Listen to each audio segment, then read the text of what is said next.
The Lord be with you. Dear friends, when was the last time you were truly silent?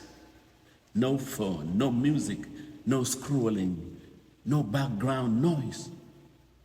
What about the experience of feeling digitally connected yet always exhausted due to a lack of genuine human and divine connections? We are made for connections and relationships with one another in communion with the divine persons.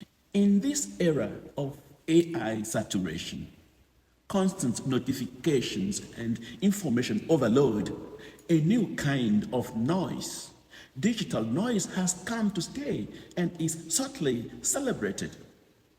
I can still recall my physics lessons on acoustics, the signs of sound, particularly vibrations and waves. Physics defines noise as a continuous, disordered, random, or irregular sound that often causes discomfort or irritation. But when we think of sound as an auditory experience, that is something we hear, we realize that noise is more than an external stimulus with wave, pitch, or loudness. Many today have embraced external noise as an escape from internal noise, but we cannot run away from the noise within us because it will surely reveal itself anytime we step away from every external noise. Like all noise pollution, digital noise persists, polluting our heart and minds. Are you aware that many people, especially Gen Zs, those born between 1997 and 2012, are increasingly experiencing digital burnout and algorithm-driven anxiety without knowing it?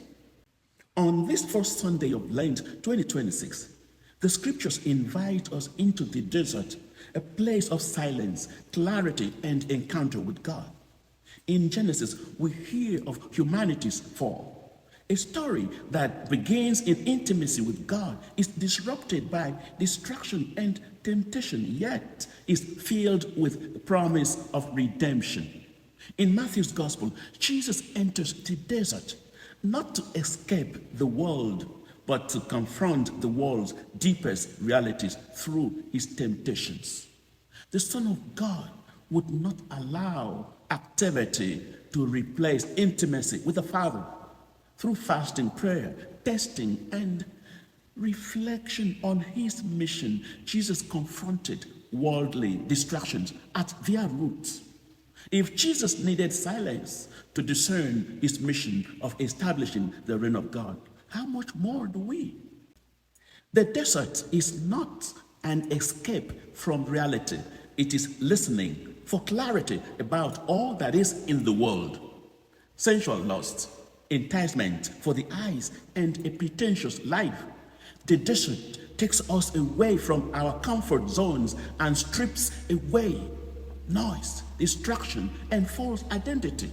In silence, we discover what we are attached to, what we are afraid of, and what truly matters. Silence is the space where God can do this work in us.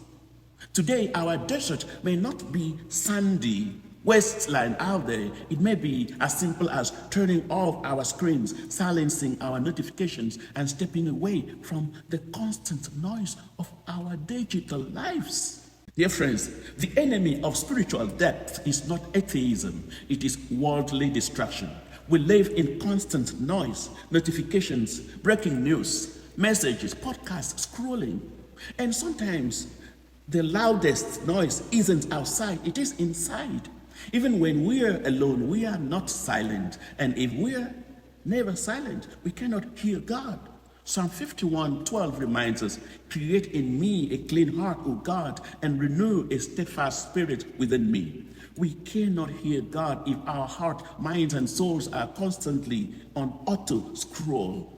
Lent offers us a countercultural invitation to practice digital detachment and interior silence, to have face-to-face conversations, to recover contemplative silence, and to reclaim attunement to the spiritual discipline of meditation. In this digital world, the most powerful Lenten fast may not be from food, but from social media and digital noise. Young people's days are full of school, sport, screens, music, and messages.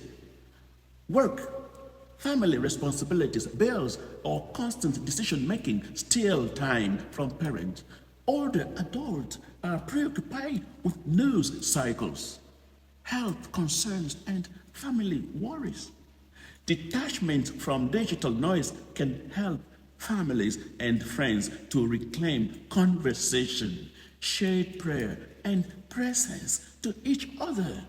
Invite family members and friends to put their phones away during meals to create space for in-person conversations.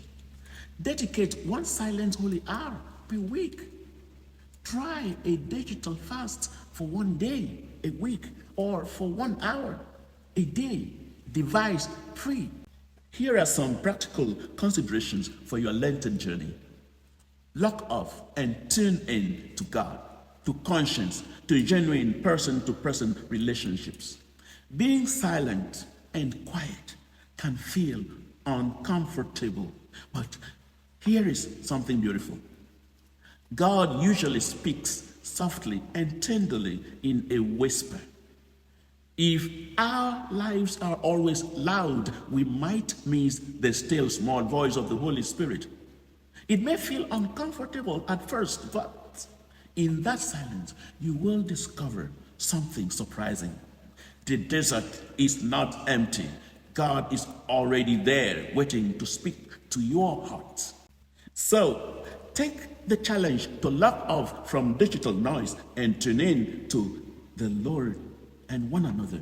Make every encounter with others a moment of silent but profound connection. Turn off the radio during your commute. Keep your phone away from your bedside. Spend 15 to 30 minutes each day in total silence, deliberately listening as you ask the Lord to speak. If you are anxious about losing connection with people and things during Lent, consider the overall blessing of connecting with the one person who matters, God. I invite you to enter the desert of Lent with courage, trusting that in the silence, God will renew you, speak to you, and lead you to new life.